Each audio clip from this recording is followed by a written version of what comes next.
தமிழரின் பாரம்பரிய திருவிழாவை கொண்டாடுவோம். புத்தாடை பொங்கலோடு the Chennai silks. Let the celebrations begin. தன்னோட இருக்கக்கூடிய உறவு குறித்து தேர்தல் நேரத்துல வாய் திறக்க கூடாதுன்னு ஆபாச பட நடிகைக்கு டொனால்ட் ட்ரம்ப் பணம் கொடுத்த வழக்குல அவர் குற்றவாளின்னு நீதிமன்றம் அறிவிச்சிருக்கு.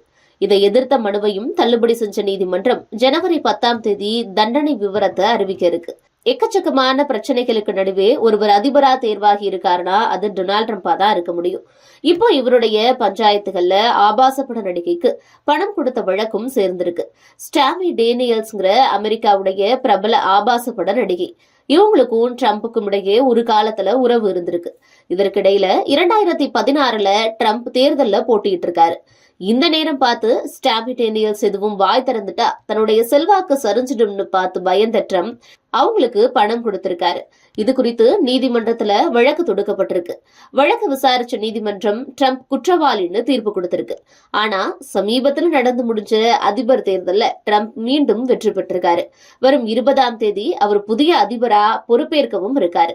இப்படி இருக்கக்கூடிய சூழல்ல வழக்கை எதிர்த்து நீதிமன்றத்துல ட்ரம்ப் மேல்முறையீடு செஞ்சிருக்காரு. ஆனா அந்த மனுவும் இப்போ தள்ளுபடி செய்யப்பட்டிருக்கு.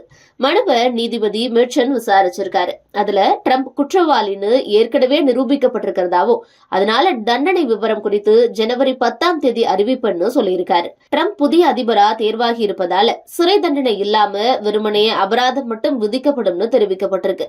அமெரிக்க அதிபர் வரலாற்றுல குற்ற வழக்குடன் ஒருவர் அதிபரா தேர்வாகி இருக்காருன்னா அது ட்ரம்பா தான் இருக்க முடியும்னு சொல்லப்படுது. இதற்கு முன்னரும் ட்ரம்ப் பல பஞ்சாயத்துகள்ல சிக்கியிருக்காரு. அதாவது 2021 அதிபர் தேர்தல்ல ஜோ பைடன் கிட்ட அவரு தோற்று போனாரு. ஆனா அவருடைய தோல்வியை ஏற்காத ஆதரவாளர்கள் வெள்ளை மாளிகையை சூறையாடினாங்க. இது ஒட்டுமொத்த அமெரிக்காவையே அதிர்ச்சியில ஆழ்த்தி இருந்தது. இதற்கு முன்னரும் ஏராளமான தேர்தல்கள் நடந்திருக்கு. பல முக்கியமான நபர்கள் தோத்து போயிருக்காங்க. ஆனா யாரும் இப்படி அராஜகத்துல ஈடுபட்டது கிடையாது.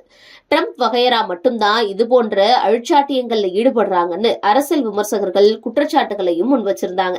இது குறித்த விளக்கும் ட்ரம்ப் தலையில தான் வந்தது.